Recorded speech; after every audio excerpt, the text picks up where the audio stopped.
விஜய் அவர்களுடைய பந்தோஸ்தில் இருந்தவங்க வந்தாங்க. அவங்க பேசிட்டு கிளம்பிட்டாங்க.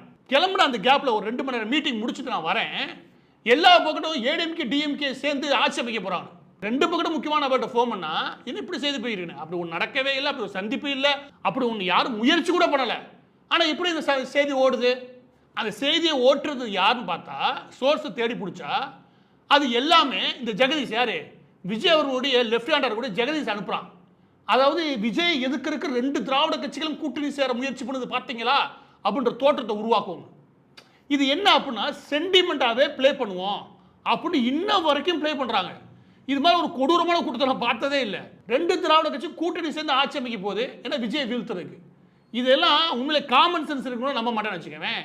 அப்போ என்ன நமக்கு புரியுது அப்படின்னா இந்த சோசியல் மீடியா வச்சு பரப்ப மூலமா மக்களை மட்டும் கிடையாது செய்தி நிறுவனங்களே குழப்ப முடியும் அப்படின்ற ஒரு விஷயத்தை இவங்க நிரூபிச்சு காட்டுறாங்க.